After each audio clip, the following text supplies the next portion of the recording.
Praise the lord. ఈరోజు మనం తెలుసుకోబోయే విషయం పర్వత ప్రసంగం. యేసు చెప్పిన జీవితం మార్చి 7 పాఠాలు. యేసుక్రీస్తు బోధనల్లో అత్యంత గొప్పదైన హృదయాన్ని తాకే సందేశం పర్వత ప్రసంగం. ఇది మత్తయి సువార్త 5 నుండి 7 అధ్యాయాలలో రికార్డు చేయబడింది. ఈ ప్రసంగం కేవలం బోధనే కాదు, మన జీవితం ఎలా ఉండాలో చూపించే దేవుని రాజ్యానికి మార్గదర్శిని. ధన్యవచనాలు. యేసు మొదటగా ధన్యులు ఎవరనే విషయాన్ని చెప్పారు. ఆత్మ విషయమై దీనులైన వారు ధన్యులు, కించువారు ధన్యులు, వినయము గలవారు ధన్యులు, నీతికి ఆకలిగొనువారు ధన్యులు అని ఆయన బోధించారు. ఇవి మనకు ఒక కొత్త దృక్పథం ఇస్తాయి. ప్రపంచం బలమైన వారిని, ధనవంతులను, గర్విష్ఠులను గొప్పవారిగా చూస్తుంది. కానీ యేసు చిన్నవారిని, వినయము గలవారిని, పవిత్ర హృదయులైన వారిని దేవుని రాజ్యంలో మహిమవంతులుగా చూపించారు. ఉప్పు మరియు వెలుగు.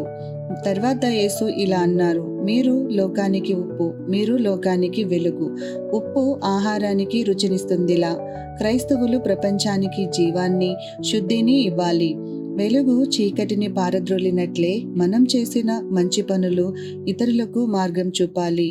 మన జీవితం చూసి ప్రజలు దేవుని మహిమపరిచేలా ఉండాలి. చట్టం మరియు నీతి. యేసు చెప్పారు, నేను ధర్మశాస్త్రాన్ని రద్దు చేయటానికి రాలేదు, నెరవేర్చటానికి వచ్చాను.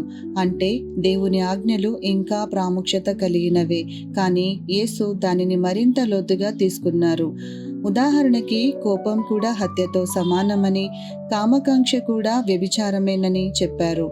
దీని అర్థం, దేవుడు మన హృదయ ఉద్దేశాలను చూస్తాడు, బయట ప్రవర్తనకే పరిమితం కాదు. ప్రేమ యొక్క శిఖరం.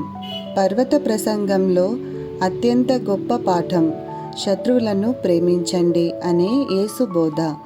మీ పొరుగు వారిని ప్రేమించండి, శత్రువుని ద్వేషించండి అని విన్నారు. కానీ నేను మీతో చెప్పేది, మీ శత్రువులను కూడా ప్రేమించండి, మిమ్మును హింసించే వారి కొరకు ప్రార్థించండి. ఇది మనిషి సహజ స్వభావానికి విరుద్ధంగా అనిపిస్తుంది, కానీ నిజమైన క్రైస్తవ జీవితం క్షమాపణ మరియు నిరంతరమైన ప్రేమతోనే ఉంటుంది. ప్రార్థన. ప్రభువుచే నేర్పబడిన ప్రార్థన. యేసు ప్రార్థన ఎలా చేయాలో కూడా బోధించారు. ఆ బోధనలో మనకు ఇచ్చిన ఉదాహరణ ప్రభువారి ప్రార్థన.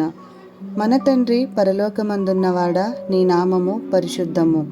ఈ ప్రార్థనలో దేవుని చిత్తానికి లోబడటం, క్షమాపణ కోరటం, ప్రతిరోజు ఆహారం కోసం ఆధారపడటం, చెడు నుండి రక్షణ కోరటం అన్నీ ఉన్నాయి. ఇది మనం ప్రతిరోజు చేయాల్సిన ఆత్మీయ ప్రార్థనకు మోడల్గా నిలుస్తుంది. సంఘర్షణలు. యేసు మన ముందుకు 2 మార్గాలను ఉంచారు. విస్తారమైన మార్గం నాశనానికి దారి తీస్తుంది, సంకుచితమైన మార్గం జీవానికి దారి తీస్తుంది. మనకు కఠినమైనదైన నిజమైన జీవాన్ని ప్రసాదించేది అదే సంకుచితమైన మార్గం. జ్ఞానవంతుడు మరియు మూర్ఖుడు. చివరగా యేసు ఒక శక్తివంతమైన ఉదాహరణ చెప్పారు. నా వాక్యాలను విని వాటిని ఆచరించువాడు బండ మీద తన ఇంటిని కట్టిన జ్ఞానవంతుని పోలి ఉంటాడు. గాలులు, వర్షాలు, వరదలు వచ్చినా ఆ ఇల్లు కూలదు. కానీ విని ఆచరించని వాడు ఇసుక మీద ఇల్లు కట్టిన మూర్ఖుడి వంటి వాడు. అతని ఇల్లు కూలిపోయింది. ఆ కూలిపోవుట భయంకరమైంది. అంటే యేసు బోధలను కేవలం వినడం సరిపోదు, వాటిని మన జీవనంలో ఆచరించాలి. పర్వత ప్రసంగం మనకు ఈ పాఠాలను నేర్పుతుంది.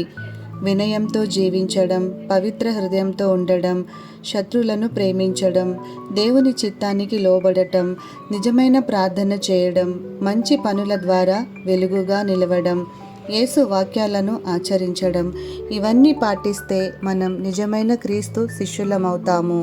ప్రియమైన వారలారా, యేసు పర్వత ప్రసంగంలోని ఈ బోధలు మీ హృదయాన్ని తాకితే ఈ వీడియోని లైక్ చేయండి, మీ స్నేహితులతో పంచుకోండి. ఇంకా మరిన్ని బైబిల్ బోధల కోసం మా ఛానల్ను సబ్స్క్రైబ్ చేయండి. ధన్యవాదములు.